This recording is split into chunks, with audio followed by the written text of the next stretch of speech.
Hello everyone, Steve here. Today I'm going to tell you about the first 3 days after my layoff and what exactly I thought I should be doing at the time.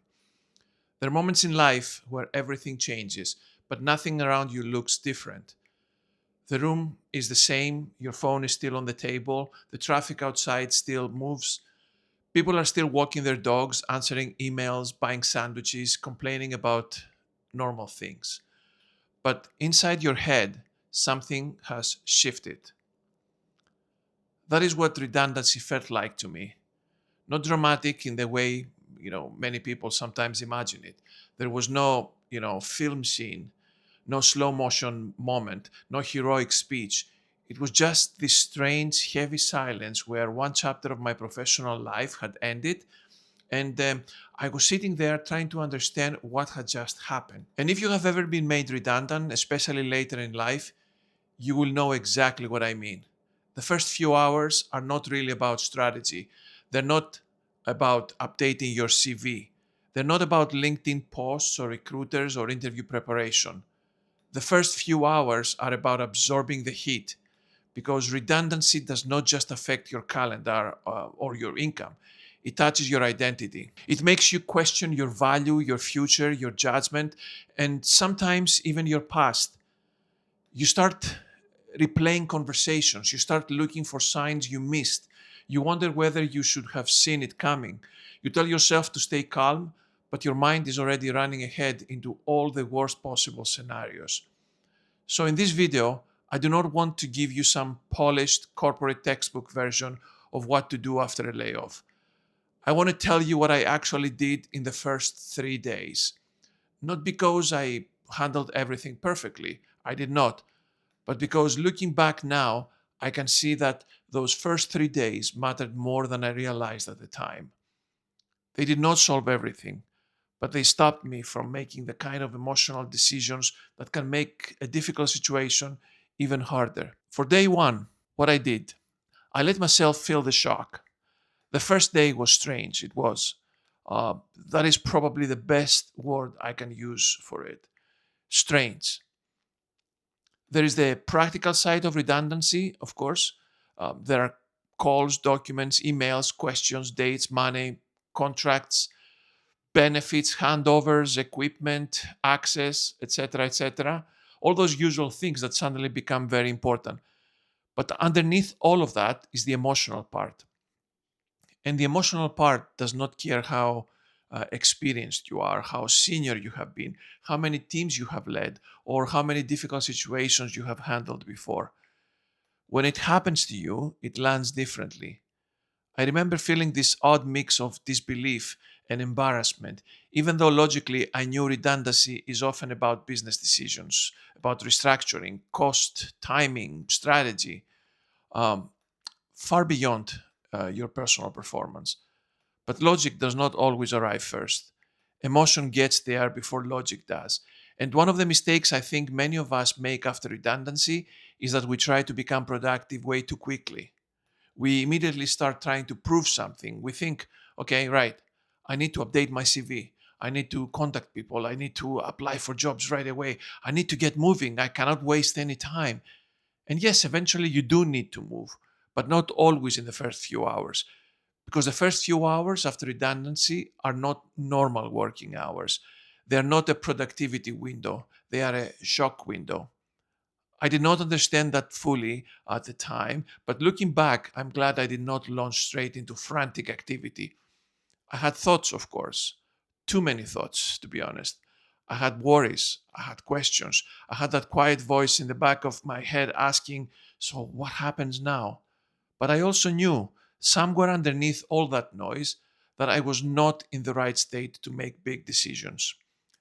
So the first day was not about solving everything. It was about getting through the day without allowing fear to take control of the steering wheel. And sometimes that is the first win, right there. Not a glamorous win, not the kind of thing you put on LinkedIn, but a real one. Because when something difficult happens, the first job is not always to be impressive. Sometimes the first job is simply to stay steady. So, day two, I slept more than usual. And I did not feel guilty about it. I got to tell you this. The following day, of course, it was a Saturday, and I overslept. Not in a lazy way, not in a giving up way, more like my body had finally found a moment to say, okay, right, now you're going to stop. I think we underestimate how exhausting emotional shock can be. We understand physical tiredness. If you carry boxes all day or run for miles, nobody questions why you're tired. But when your mind has been racing, when your nervous system has been on alert, when you have spent hours trying to look calm while internally absorbing a major life event, that takes energy as well. So I slept. And honestly, I think that was one of the best things I could have done at the time because there is a version of me that years ago might have treated rest as weakness. I might have thought, you cannot sleep. You need to act. You need to fix this. You need to show strength. But now I see it differently. Rest is not avoidance when it is intentional. Rest can be preparation. That Saturday morning, I was not ready to build a plan. I was not ready to write a perfect CV. I was not even ready to start networking with confident, smile and a perfectly crafted message. No way. I needed the energy first. And this is something I would say to anyone who has just lost their job. Before you ask your brain to solve a serious problem, give it some oxygen, give it some sleep, give it food, give it a walk, give it a break from the constant mental emergency siren. Because if you try to plan your future while exhausted, rejected, frightened, and angry, you may not be planning from wisdom. You may just be reacting from pain or panic. Later that Saturday, I made a very deliberate decision. I did not want to spend the rest of my day alone with my thoughts. So I tried to keep myself busy. I cooked dinner for the family and we all watched the movie. A comedy, to be honest, because I did need those laughs to trigger my emotional state. Then came Sunday. There is a kind of isolation that feels comfortable at first after a layoff. You do not want to explain yourself. You do not want to answer questions. You do not want people looking at you with sympathy. You do not want to say the words out loud because saying them somehow makes them more real. So the temptation is to disappear into yourself. But I knew that if I did this, that would not be good for me. So I spent time with the family again, with my family.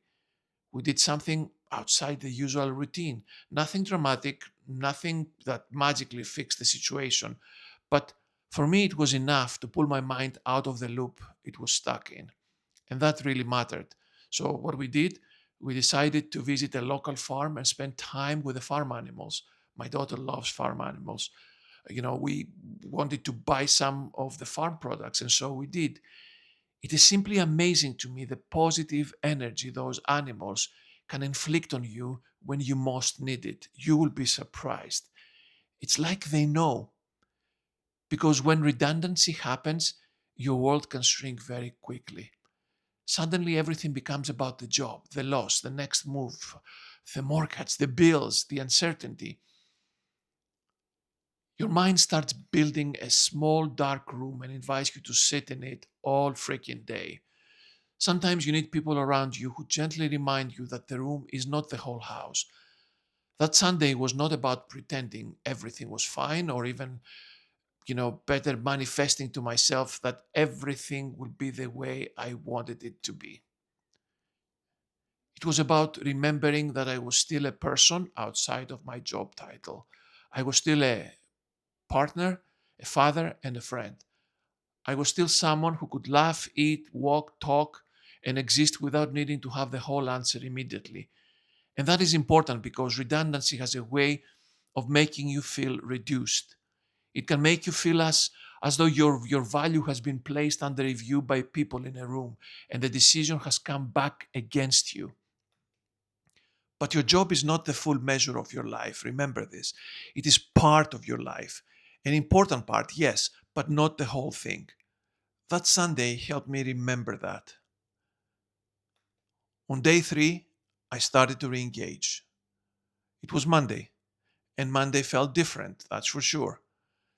Saturday has been about rest. Sunday in my mind still had the slightly suspended feeling where the world was moving, but I was not quite ready to fully step back into it. But by Monday, I knew I could not float forever. So I woke up and I started quietly. First, I did some meditation. Now, I know meditation can sound a bit soft to some people. Years ago, I might have rolled my eyes at it myself. But for me, in that moment, it was not about becoming some perfectly calm, enlightened person. It was about creating a little bit of space between the event and my reaction to it. That's all.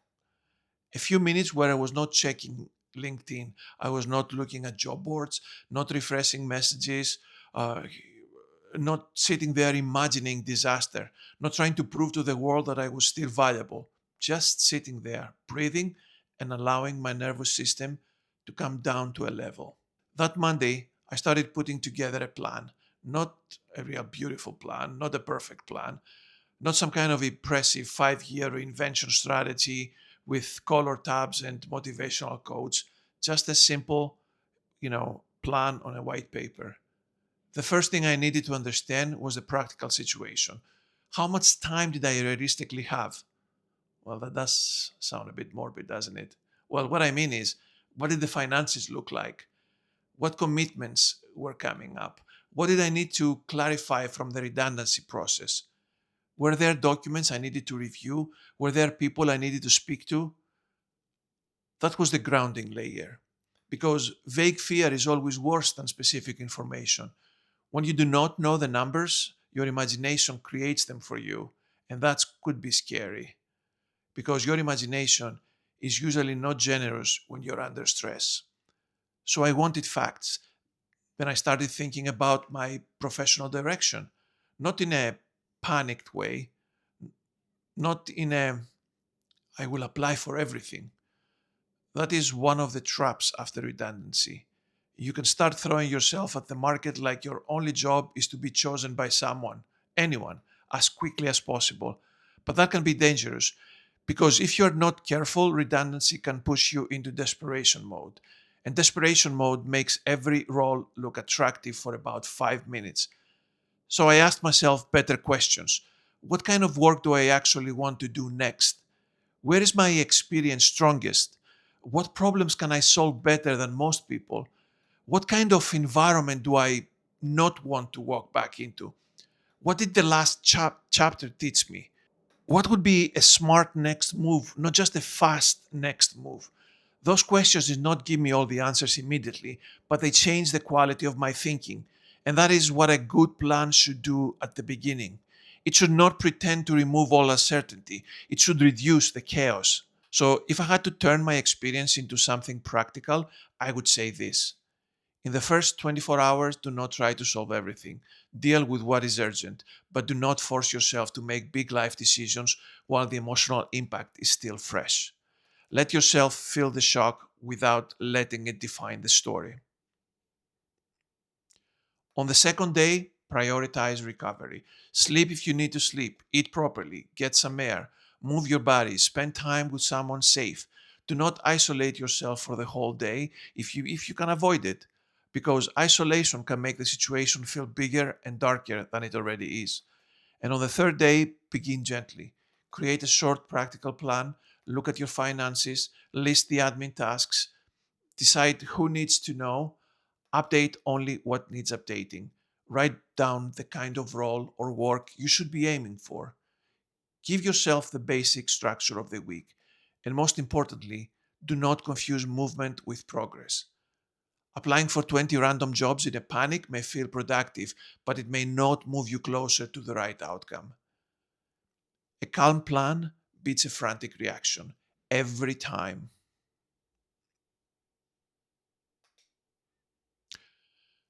Looking back, those first 3 days taught me something important. There is a time to disengage and there's a time to engage. The mistake is getting those two the wrong way around. If you engage too early while you're still emotionally flooded, you can turn the job search into a panic response. You start moving quickly, but not necessarily wisely. But if you disengage for too long, the situation can become heavier. You can start avoiding reality.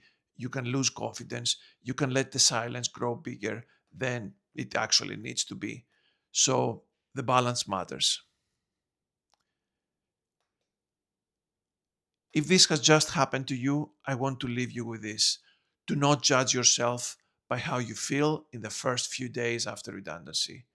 Those first few days are not the full picture. They are the impact zone.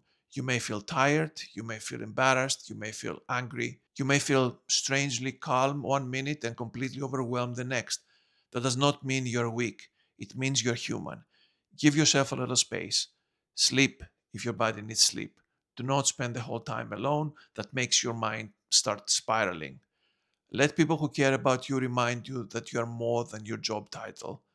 Then, when the first wave has passed, sit down and build the first version of your plan. Not the perfect one, just the first plan, because that is how you start taking your life back from your shock. One calm decision at a time. And maybe the most important thing I learned in those first 3 days was this: a layoff may interrupt your story, but it does not get to write the ending. You do. If you found this video interesting, hit the like button so we can help more people going through redundancy as we speak. Till next time, take care of yourself.